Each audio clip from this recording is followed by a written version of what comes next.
Hi friends. இன்னைக்கு நம்ம சேனல்ல ரொம்பவே சூப்பரான ஒரு டிஃபன் ரெசிபி பார்க்கலாம்.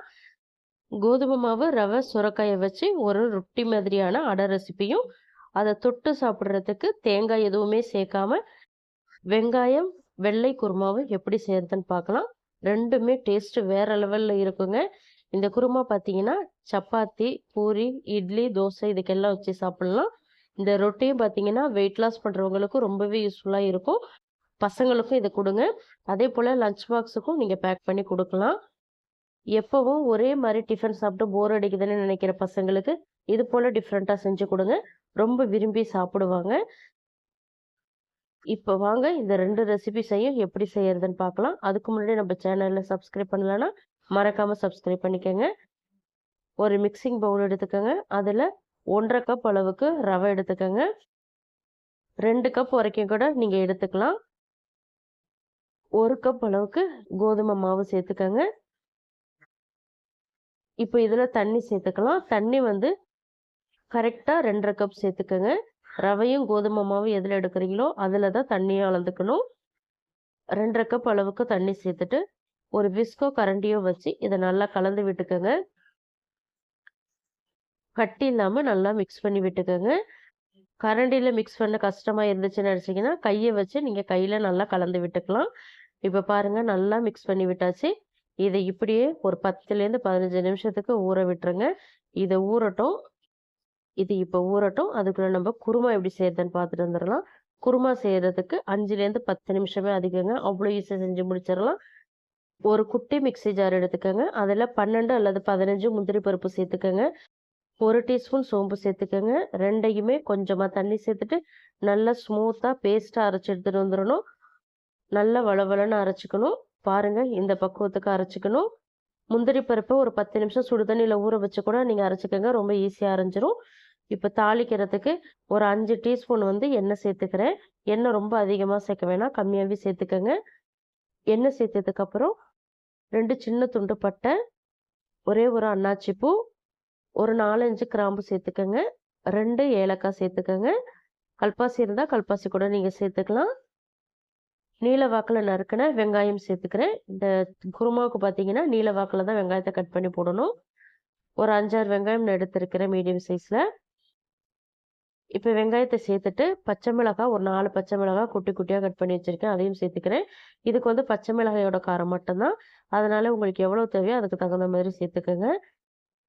இப்போ இதை நல்லா வதக்கி விட்டுக்கோங்க.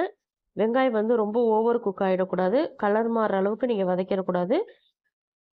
கண்ணாடி பதம்னு சொல்லுவாங்க பாருங்க, அந்த ஸ்டேஜ் வரைக்கும் நீங்கள் வதக்கிக்கணும். லோ ஃப்ளேமில் அல்லது மீடியம் ஃப்ளேமில் வச்சுட்டு வதக்கி விட்டுக்கோங்க. ரொம்ப வதங்கினுச்சு அப்படின்னா குருமாவோட கலர் மாறிடும். இப்போ பாருங்க இந்த பக்குவத்துக்கு வதக்கிக்கணும். இந்த அளவுக்கு வதங்கினாதான் குருமா வந்து நமக்கு ஒயிட் கலரில் கிடைக்கும். இப்போ வந்து பொடியா நறுக்குன புதினாவும் மல்லி இலையும் நான் சேர்த்துக்கிறேன். சேர்த்துட்டு இதை வந்து ஒரு தடவை ஒரு 10 20 செகண்டுக்கு மட்டும் கலந்து விட்டுக்கோங்க. ரொம்ப வதக்க தேவையில்லை. இப்போ புதினா மல்லியையும் நல்லா கலந்தாச்சு. இந்த ஸ்டேஜில் நம்ம இஞ்சி பூண்டு சேர்த்துக்கலாம். நான் 1 டேபிள் ஸ்பூன் அளவுக்கு சேர்த்துக்கிறேன். உங்களுக்கு இவ்வளவு தேவையில்லை அப்படின்னா நீங்கள் கம்மி பண்ணி கூட நீங்கள் சேர்த்துக்கலாம். இப்போ இதையும் கொஞ்சம் நேரத்துக்கு வதக்கி விட்டுக்கோங்க. லோ ஃப்ளேமில் வச்சுட்டு வதக்கி விட்டுக்கோங்க. கரெக்டாக 1 நிமிஷத்துக்கு வதக்குங்க போதும். இதுக்கு வந்து கருவேப்பிலையெல்லாம் எதுவும் சேர்க்க தேவையில்லை. உங்களுக்கு விருப்பமாக இருந்தால் நீங்கள் தாராளமாக சேர்த்துக்கலாம். இப்போ இஞ்சி பூண்டு விழுதும் நல்லா வதக்கியாச்சு. இப்போ பார்த்தீங்கன்னா ஒரே ஒரு தக்காளி பழத்தை கட் பண்ணி இதில் சேர்த்துக்கலாம்.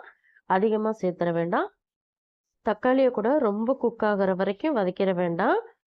ஒரு 10 20 செகண்டுக்கு வதக்குனீங்கன்னாவே போதும். இப்போ பார்த்தீங்கன்னா இந்த அளவுக்கு தான் வதங்கணும். இதுக்கு மேலே வதக்கக்கூடாது. இப்போ வதக்குனதுக்கு அப்புறம் இந்த ஸ்டேஜில் நம்ம அரைச்சி வச்சிருக்கிற முந்திரி பருப்பு விழுதை இதில் சேர்த்துக்கலாம். சேர்த்துட்டு தண்ணி கொஞ்சம் சேர்த்துக்கங்க. ஒரு 1/2 கப் அளவுக்கு தண்ணி சேர்த்துக்கங்க. ஏன்னா முந்திரி பருப்புன்றதுனால திக்காகும் கிரேவி. இப்போ சேர்த்துட்டு ஒரு 1/4 டீஸ்பூன்லேருந்து 1/2 டீஸ்பூன் மல்லித்தூள் சேர்த்துக்கங்க. உப்பு தேவையான அளவு சேர்த்துக்கங்க. மல்லித்தூள் கூட ஆப்ஷனல் தான். மல்லித்தூள் சேர்த்து செய்யறதா செய்யுங்க. சேர்க்காம செஞ்சாலும் நல்லாயிருக்கும்.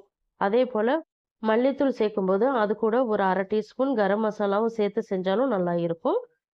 இப்போ நல்லா கலந்து விட்டுட்டு இது ஒரு 2லேருந்து 3 நிமிஷத்துக்கு மட்டும் குக் பண்ணுங்க போதும்.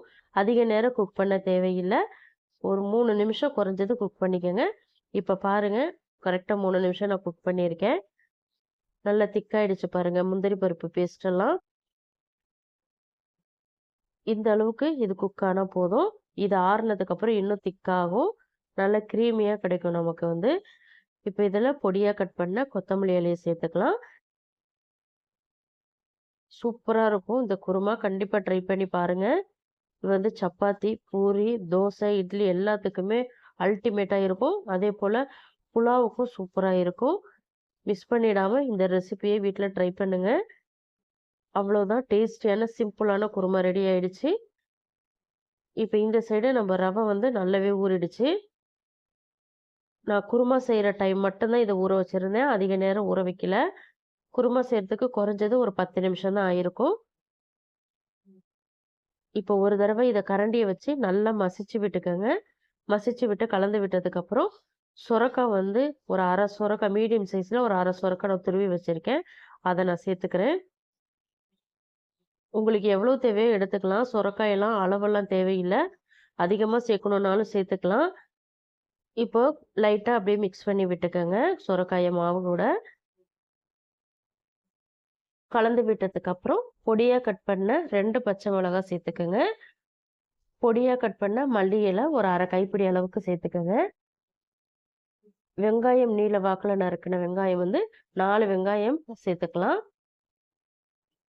ஒரு 1/2 டீஸ்பூன் வந்து தனி மிளகாய் தூள் சேர்த்துக்கலாம். 1 டீஸ்பூன் இஞ்சி பூண்டு விழுது. 1 டீஸ்பூன் சோம்பு. சோம்புக்கு பதிலா நீங்க சீரகம் இருந்தாலும் சேர்த்துக்கலாம். இடிச்சு வச்ச மிளகு வந்து ஒரு 1/2 டீஸ்பூன் சேர்த்துக்கலாம். உப்பு தேவையான அளவு சேர்த்துக்கலாம். லெமன் ஜூஸ் வந்து ஒரு 5, 6 டிராப் சேர்த்துக்கங்க. ரொம்ப அதிகமா சேர்த்துற வேணாம். இப்ப எல்லாத்தையுமே சேர்த்தாச்சு. இத கலந்து விட்டுக்கங்க. மாவு மிக்ஸ் பண்ணும்போது ரொம்ப டைட்டா இருந்துச்சுன்னா, கொஞ்சமா தண்ணி சேர்த்து மிக்ஸ் பண்ணிக்கங்க. இது வந்து ரொட்டி மாரி செய்யறதுனால, அதாவது அடை தோசை மாதிரி செய்யறதுனால, கொஞ்சம் ஓரளவுக்கு மாவு திக்கா தான் இருக்கணும். ரொம்ப லூஸ் ஆக்கிடாதீங்க. கொஞ்சமா தண்ணி சேர்த்துட்டு, இத மிக்ஸ் பண்ணிக்கங்க. இதே ரெசிபிய வந்து நீங்க சப்பாத்தி மாவு மாதிரி பெசஞ்சு, பட்டர் ஷீட்லயோ அல்லது வாழை இலையிலயோ தட்டி நீங்க தோசைக்கல்ல போட்டு எடுக்கலாம். அது மாதிரி செய்ய தெரியாதவங்க, செய்ய முடியாதவங்களுக்கு தான் இது போல ரெசிபி நான் செஞ்சு காட்டுறேன். இது வந்து ரொம்ப ஈஸியா இருக்கும். 2மே ஒரே டேஸ்ட்ல தான் உங்களுக்கு கிடைக்கும். தோசைக்கல்ல ஹீட் பண்ணி அதில நல்லா எண்ணெய தடவி விட்டுக்கங்க. எண்ணெய் தேய்ச்சுட்டு மாவு எடுத்து நல்லா மெலிசா திரட்டி விட்டுக்கங்க. வாழை இலையில செய்யறதுக்கும், நீங்க நார்மலா தோசை மாதிரி செய்யறதுக்கும் ஒரே டேஸ்ட்டா தான் இருக்கும். ஒண்ணும் டிஃப்ரெண்ட்லாம் இருக்காது. மாவ மட்டும் நல்லா ஓரளவுக்கு திக்கா மிக்ஸ் பண்ணிக்கங்க. இப்போ எண்ணெய் சேர்த்துக்கலாம். எண்ணெய் கொஞ்சம் தாராளமாவே சேர்த்துக்கங்க. அப்பதான் நமக்கு கிரிஸ்பியா கிடைக்கும். எண்ணெய் சேர்த்துட்டு மீடியம் ஃப்ளேம்ல வச்சுட்டு ஒரு 2 நிமிஷத்துக்கு குக் பண்ணிக்கங்க. மூடி வச்சு நீங்க குக் பண்ணாலும் குக் பண்ணிக்கலாம். இப்போ இன்னொரு சைடு திருப்பி போட்டு அந்த சைடு ஒரு 2லேருந்து 3 நிமிஷத்துக்கு குக் பண்ணிக்கலாம். இதுல வந்து நீங்க துருவுன உருளைக்கிழங்கும் சேர்த்துக்கலாம், கேரட் சேர்த்துக்கலாம். இப்போ 2 சைடுமே நல்லா குக் ஆயிடுச்சு. பிளேட்டுக்கு மாத்திக்கலாம். இதுக்கு சட்னி, சாம்பார், குருமா அது போல வைக்கிறத விட கெச்சப் அல்லது சாஸ் வச்சு குடுத்தீங்கன்னா கூட பசங்க ரொம்ப விரும்பி சாப்பிடுவாங்க. கண்டிப்பா ட்ரை பண்ணி பாருங்க. ட்ரை பண்ணி பார்த்துட்டு உங்க ஃபீட்பேக் எனக்கு மறக்காம கமெண்ட்ல சொல்லுங்க. இந்த ரெசிபி கட்டாயமா உங்களுக்கு பிடிச்சிருக்கும் நம்புறேன். பிடிச்சிருந்தா லைக் பண்ணுங்க. உங்க ஃப்ரெண்ட்ஸ் அண்ட் ஃபேமிலி மெம்பர்ஸ் எல்லாருக்குமே நெறைய ஷேர் பண்ணி விடுங்க. இது போல இன்ட்ரெஸ்டிங்கான ரெசிபிஸ் தெரிஞ்சுக்க மறக்காம அனிதா டேஸ்ட் கார்னர் தமிழ் சேனலை சப்ஸ்கிரைப் பண்ணிக்கங்க. தேங்க்ஸ் ஃபார் வாட்சிங் ஃப்ரெண்ட்ஸ். நாளைக்கு இன்னொரு இன்ட்ரெஸ்டிங்கான ரெசிபிஸோடு சந்திக்கிறேன். பாய்.